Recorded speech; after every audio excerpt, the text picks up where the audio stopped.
Hello, this is the Autobiography of Miss Jane Pittman by Ernest J. Gaines. This is both an audiobook and also partially a study guide. I will be saying different things that you should write down or mark down in your book with sticky notes or just in a separate piece of paper. Before we begin, I think it is good to note that Miss Jane Pittman is not a real person. She was a fictional character created by Ernest J. Gaines to tell the story of something that could very much happen. So it is science fiction to a person. So let's begin. Introduction. I've been trying to get Miss Jane Pittman to tell me the story of her life for several years now, but each time I asked her, she told me there was no story to tell. I told her she was over 100 years old. She had been a slave in this country, so there had to be a story. When school closed for summer in 1962, I went back to the plantation where she lived. I told her I wanted her story before school opened in September, and I would not take no for an answer. "You won't?" she said. "No, ma'am." "Then I reckon I better say something," she said. "You don't have to say a thing," Mary said. Mary Hodges was a brown-skinned woman in her early 60s, who lived in the same house that Miss Jane did, and looked after Miss Jane. "If I don't, he gonna worry me to death," Miss Jane said. "What you want to know about Miss Jane for?" Mary said. "I teach history," I said. "I'm sure her life story can help me explain things to my students." "What's wrong with them books you already got?" Mary asked. "Miss Jane's not in them," I said. "It's all right, Mary," Miss Jane said. "You don't have to say nothing unless you want," Mary said. "He'll just keep on bothering me." "Not if you tell him to stay away from here," Mary said. "And I can always borrow Anthony's shotgun." "When you want to start," Miss Jane said. "You mean it's all right?" I said. Now, they just looked at me. I could not read Miss Jane's mind. When a person is over 100 years old, it's hard to tell what she is thinking. But Mary, she was in her 60s, and I could read her mind away. She still wanted to borrow Anthony's shotgun. "Is Monday all right?" I asked. "Monday's good," Miss Jane said. I had planned to record Miss Jane's story on a tape that summer before school opened again. After the first 2 weeks, I was sure I could do it. But during that third week, everything slowed up to almost a complete halt. Miss Jane began to forget everything. I don't know whether she was doing this purposely or not, but suddenly she could not remember anything anymore. The only thing that saved me was that there were other people in that house every day that I interviewed her, and they were glad to help in any and every way they could. Miss Jane was constantly turning to one of them for the answer. An old man called Pap had lived on that plantation all his life, and he could remember everything that had happened in the parish since the turn of the century. But even Pap's knowledge could not keep the interview within the schedule that I had planned. And after school opened for the new semester, all plans were changed, because now I could only interview Miss Jane on weekends. I would talk to her and the other people in the house for several hours. Then I would leave until the following Saturday or Sunday. I should mention here that even though I have only used Miss Jane's voice throughout the narrative, there were times when others carried the story for her.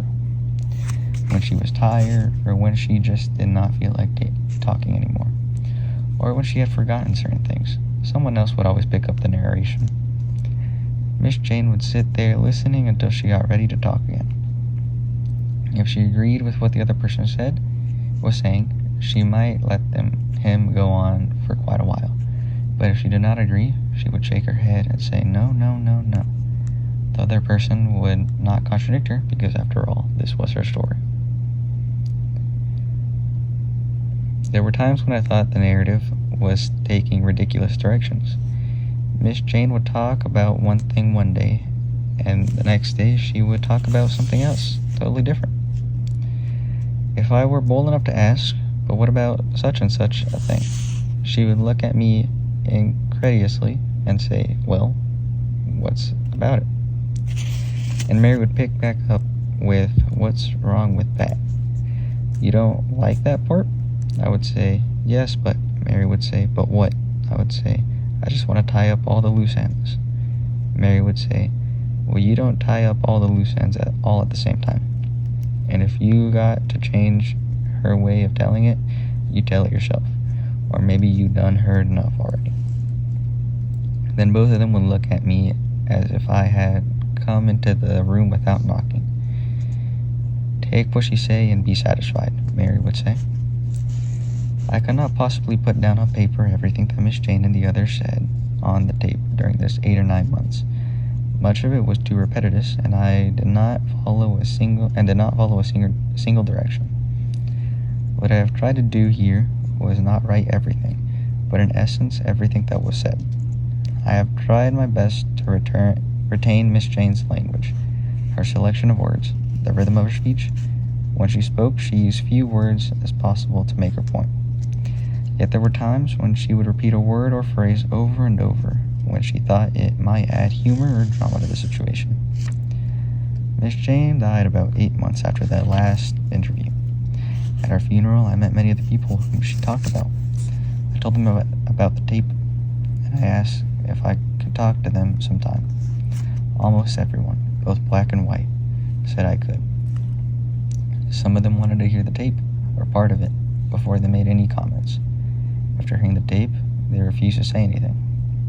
Others laughed and said not everything on the tape was absolutely correct. Still, others were glad to give information without listening to the tape at all. And in most cases, much of what they said was pretty close to what Miss Jane had said before. In closing, I wish to thank all the wonderful people who were at Miss Jane's house through those long months of interviewing her, because this is not only Miss Jane's autobiography, it is yours as well. This is what both Mary and Miss Jane meant when they said you cannot tie up all the ends together in one neat direction. Miss Jane's story is all of their stories, and their stories are all Miss Jane's. The editor. That was the introduction. I think some important things to write down are the characters Miss Jane, obviously, and Mary, being her caretaker. There's not much in the introduction that I think you should write down. There's obviously a lot of exposition, but I think most of it is not noteworthy enough for you to write down. I guess you could also write down that Miss Jane's story is all of their stories, and all their stories are Miss Jane's. As well as mention the tape, and how not everything can be written down on paper. Beginning with Book 1, The War Years. Soldiers. It was a day something like right now. Dry, hot, and dusty. It might have been July, I'm not too sure, but it was July or August, burning up. I will never forget. The Sesh army that came up by first. The officers on their horses, the troops walking. Some of them dragging their guns in the dust. They was so tired. The officers rode in the yard, and my mistress told them to get down and come in. The colonel said they couldn't come in. He was going somewhere in a hurry, but he would be glad to get down to stretch his legs, if the good lady of the house would be so gracious to let him. My mistress said she most graciously did, and after the colonel had gotten down, he told the others to get down too. The colonel was a little man with a gun and a sable. The sable was so long it almost dragged on the ground. Looked like the colonel was a little boy who had gotten someone else's sable to play with. My mistress told me to stop standing there gaping, go out there in the road and give the troops some water. I had the water in a barrel under one of the China ball trees. We knowed the soldiers was coming that way. We had heard the gunfire the day before, and somebody had already passed the house and told us if the soldiers came by, be prepared to help in any way we could. So they had put me to hauling water. All morning long, I hauled water to that barrel. Now I had to haul the water on the barrel to the troops, out in the road. Buckets after buckets after buckets. I can't remember how many buckets I hauled. The troops was so tired and ragged they couldn't even see me, or they didn't even see me. They took the gourd from me when I handed it to them, and that was all. After they had drunk, they had just let it hang in their hands, and I had to reach to get it so I could serve another one. But they didn't even see little old black me. They couldn't tell if I was white or black, boy or girl. They didn't even care what I was. One was just gripping. He didn't look too much older than me, face just as dirty as it could be. Just gripping, just left to me. I'll turn them. Now I'm not going to say these words because I don't want to get canceled. So I'll just replace word with blacks. I'll just turn them blacks loose, just left to me. When I handed him the water, he held the gourd a long time before he drank. Then after he had drunk, he let the gourd hang in his hand, while he just sat there gazing at the ground. But these was the same ones, mind you, who had told their people they wouldn't be late for supper. That was before, when the war was just getting started. When they thought fighting a war was nothing but another day's work. Don't put up my food, they said. Don't put it up and don't give it away, they said. I'm going to kill me up a few Yankees. I'm coming right on back home. Who they think they is trying to destruct us way of living. We the nobles, not them. God put us here to live the way we want to live. That's in the Bible. I have asked people to find that in the Bible for me, but no one's found it yet. And he put blacks here to see us live that way. That's in the Bible too. John chapter said so. Verse right now I forget. Now here them Yankees want to come and destruct what God the Lord done said we can have. Eat my supper warm, Mama. I'll be back before breakfast. These was the same ones gripping at the road right now. Before all of them had a chance to get some water, I looked up and saw another one coming down the road on a horse. He was hitting and kicking the horse fast as his arms and feet could move, hollering far as he could hear him. Colonel, Colonel, they're coming. Colonel, Colonel, they're coming. They coming. He went right by us, but the troops were so tired some of them didn't even raise their head. Some of them even laid down on the ground when he went by. How far? The colonel asked him. I don't know for sure, he said. Maybe 3-4 miles back there. All I can see is that dust way up in the air. My mistress handed him 2 biscuits and a cup of water. He looked at that bread and water like he hadn't seen food or water in a long time, and kept bowing and saying, Thank you, ma'am. Thank you, ma'am. Thank you, ma'am. The colonel hit his boots together and kissed my mistress on the hand. Then he told the others to get on their horses. He hollered for them in the road to get their feet, too. Some of them did what he said, but many of them just sat there gazing at the ground. One of the officers had to come out on the road to call them to attention. Even then, they wasn't in any kind of hurry to get on their feet. They started down the road, and I could hear that same one that had been gripping before. Just left to me, I'll turn the blacks loose. Just left to me. One of the other troops told him to shut up before he got both of them shot. Him for complaining, and him for being his cousin. He told him to shut up, or cousin or no cousin, he liable to shoot him himself. But till they got out hearing distance, all I could hear was that little fellow gripping. Yankees want them. Let the Yankees have them. Just left to me. After they had made the bend, I went back in the yard with the bucket and the gourd. My mistress was standing out in the gallery, watching the dust rising over the field and crying, Sweet precious blood of the South, sweet precious blood of the South. Just watching that dust, wringing her hands and crying.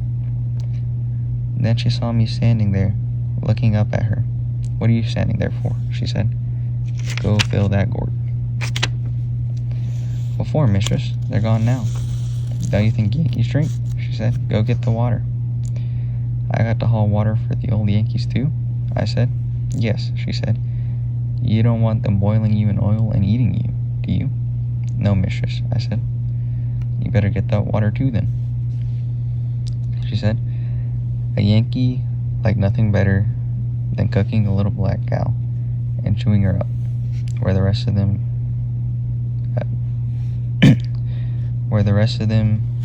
no count blacks at, I wonder.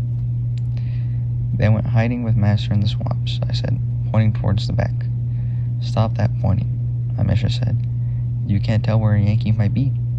And you watch your tongue when they get here too. You say anything about your master and the silver, I'll have you skinned. Yes, mistress, I said. While I was standing there, one of the other slaves busted around the house and said, Master, say, come ask that Saul. Where your master at? My mistress asked him. Edge of the swamps, there, he said, peeping around a tree. Go back and tell your master that ain't half of them yet, my mistress said. The slave bust back round the house, running faster than he did coming here. My mistress told me stop standing there and get that water. The Yankees didn't show up till late that evening, so that little fellow who had just spotted the dust in the air had been keen of sight or a bad judge of distance. The Yankee officers rode up in the yard just like the siege officers did. The Yankee troops plopped downside the road just like the other troops did. I got them the bucket and the gourd and went out there to give them water. How many Rebs went by here? One of the troops asked me. I didn't see no Rebs, master, I said. Come now, he said. Who made all of them tracks out there? Just us blacks, I said. Wearing shoes, he said. Where are your shoes? I took mine off, I said. They hurt my foot. Little girl, don't you know you're not supposed to lie? He said. I ain't lying, master, I said. What's your name? He asked me. Ticky, master, I said. They ever beat you, Ticky? He asked. No, master, I said. The troop said, I ain't no master, Ticky. You can be frank with me. They ever beat you? I looked back at the house, and I could see my mistress talking with the officers on the gallery. I know she was too far to hear me, and the troop talking. I looked at them again. I waited for them to ask me the same question. They do beat you, don't they, Ticky? He said. I nodded. What they beat you with, Ticky? He said. Cat o' nine tails, master, I said. We'll get them, the troop said. And 10'll die for every whipping you ever got. 10 houses will burn, another troop said. 10 fields too, another one said. One of y'all sitting there. I said, take that bucket and go haul the water, the first troop said. I better do it, master, I said. They whip me if I don't do my work. You rest, he said. Troop Lewis on your feet. Troop Lewis got up real slow. He was tired, just like the rest. He was a little fellow, and I felt very sorry for him, because he looked like that kind everybody was always picking on. He took the bucket from me and went in the yard, talking to himself. The other troop had a holler on him to get moving. What they whip you for, Dickie? They asked me. I go to sleep when I look after a young mistress's children, I said. You ain't nothing but a child yourself, he said. How old is he right now? I don't know, master, I said. What do you say, 10? 11? Yes, master, I said. I ain't no master, Ticky, he said. I'm just an old ordinary Yankee soldier. Come down here to beat them Rebs and set y'all free. You want to be free, don't you, Ticky? Yes, master, I said. And what are you going to do when you free? He asked. Just sleep, master, I said. Ticky, you not the only one going just sleep, he said. Stop calling me master. I'm Corporal Brown. Can you say corporal? No, master, I said. Try, he said. I started grinning. Come on, he said. Try. I can't say that, master, I said. Can you say Brown? Yes, master. Well, then just call me Mr. Brown, he said. I'm going to call you something else besides Ticky. Ticky is a slave name. I don't like slavery. I'm going to call you Jane, he said. That's right, I'll call you Jane. That's my girl's name back there in Ohio. You like for me to call you that? I stood there grinning like a little fool. I rubbed my foot with my big toe. I just stood there grinning. The other troops were grinning at me too. Yes, he said. I think you do like that name. Well, from now on, your name is Jane. Not Ticky no more. Jane. Jane Brown. Miss Jane Brown. When you get older, you can change it to what else you want. But till then, your name is Jane Brown. I just stood there grinning, rubbing my foot with my big toe. It was the prettiest name I had ever heard. And if any of them hit you again, you catch up with me and let me know, he said. I'll come back here and I'll burn this place down. The Yankee officers got on their horses and came out on the road and told the troops, let's go. They got out in the road and they got to their feet and marched on. As soon as my mistress thought they couldn't hear, she started calling my name. I just stood there and watched the soldiers go down the road. One of them looked back and he waved at me. Not Troop Lewis. I reckon he was still mad at me. I grinned and waved back. After they had made the bend, I stood there watching the dust high over the field. I was still feeling good because of my new name. And all of a sudden my mistress was out there and she had grabbed me by the shoulders. You little wretch. Didn't you hear me calling you? She said. I raised my head high and looked her straight in the face. You call me Ticky. My name ain't no Ticky no more. It's Miss Jane Brown. And Mr. Brown, say catch him and tell him if you don't like it. My mistress's face got red. Her eyes got wide. And for about half a minute, she just stood there gaping at me. Then she gathered up her dress and started running for the house. That night, when the master and the rest of them came in from the swamps, she told my master I'd sassed her in front of the Yankees. My master told 2 of the other slaves to hold me down. One took my arms and the other one my legs. My master jerked up my dress and gave my mistress the whip and told her to teach me a lesson. Every time she hit me, she asked me what I said my name was. I said Jane Brown. She hit me again. What I said my name was. I said Miss Jane Brown. My mistress got tired of beating me and told my master to beat me some. He told her that was enough. I was already bleeding. Sell her, my mistress said. Who gonna buy her with them Yankees tramping all over the place? My master said. Take her to the swamps and kill her, my mistress said. Get her out of my sight. Kill her, my master said. Brown came back here asking about her. Then what? I'll put her in the fields and bring another one up here to look after the children. They put me in the field when I was 10 or 11. A year after that, the freedom come.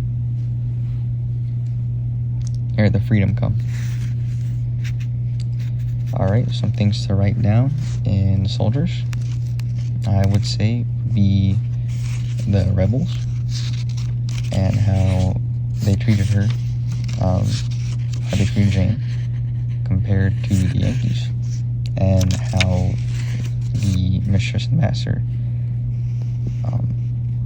how they reacted to the different people, how they reacted to the rebels and how they reacted to the Yankees, as well as how they used fear by saying that they were going to skin Jane or boil and eat her if she wasn't obedient. And finally, how much that name meant to her. How that power, how just a simple name could have a power imbalance between the slave and the masters, as well as the punishment for calling themselves by a different name. Let's see how many pages freedom is. If it's not too long, I'll go over it. I think I have time. I'll go over freedom. And I think, I'll go freedom over in the next episode. I think that's enough for now. It's about 25 minutes, so be sure to write down those things.